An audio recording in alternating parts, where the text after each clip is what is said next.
So if you look close, you'll see a lot of these details, like these little circles and stuff. They're all kind of flat little edges and imperfect. If you want to call something imperfect, I don't care for that. And this is normal how I do a drawing.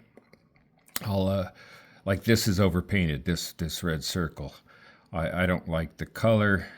The tone's fine, but it's just too dark, and it's not really showing any depth with shadow. So the drawing of the circle has been distorted by my shaky hand, and this is always goes on. So the blue got bled into here, which I'll have to fix. But first I'll start with these. See, these sections are lighter.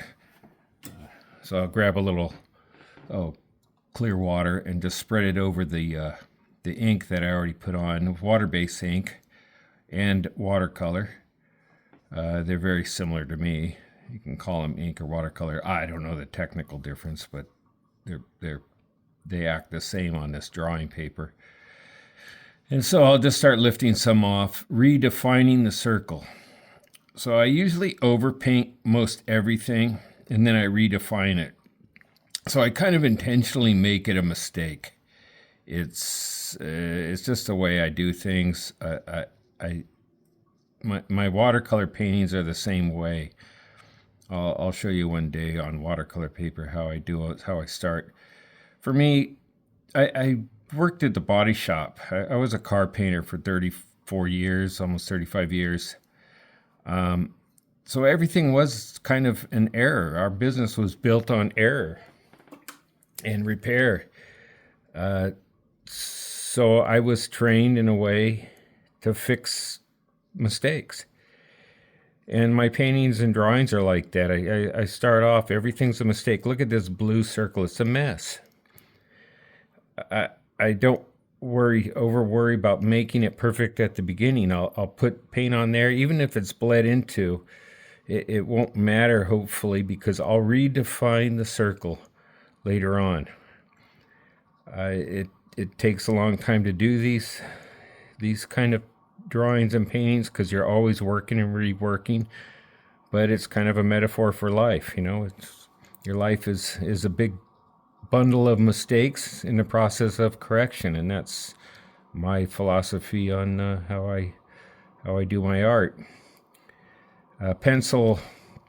Drawing pencil is not as much, but when it comes to painting color on this, watercolors and even acrylics, I just plan on making a lot of mistakes, and my process is correcting them.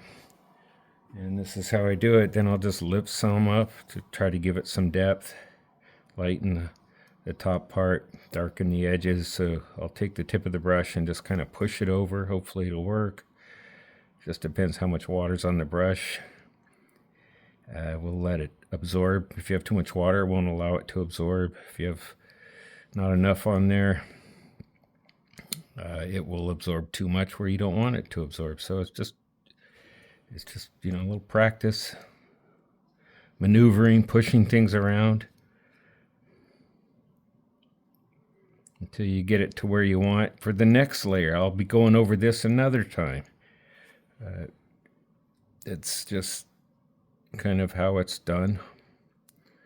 I'm not someone who paints in watercolors where they put a tone down, a couple layers, and just let it do its thing. I don't know if it's wrong or right, but it's just the way I work. Maybe it's a process of overthinking. You got all these thoughts in your head. You take all this information in from the world, and you overthink it, and just kind of push things around until it fits into your brain puzzle, your mind puzzle, and then you leave it sit for a while. And that's this is how I draw. So all this has to be redefined. All this whole circle, all these little pieces of the cat, all those will be redefined. And this is how I do it. Then I'll go put some more color on and redefine it. Put some more color on and redefine it. This is not a quick process, but so far it's the only way I can get results to where it works in my head. And that's about it. You can see it lightening up. Many, many hours.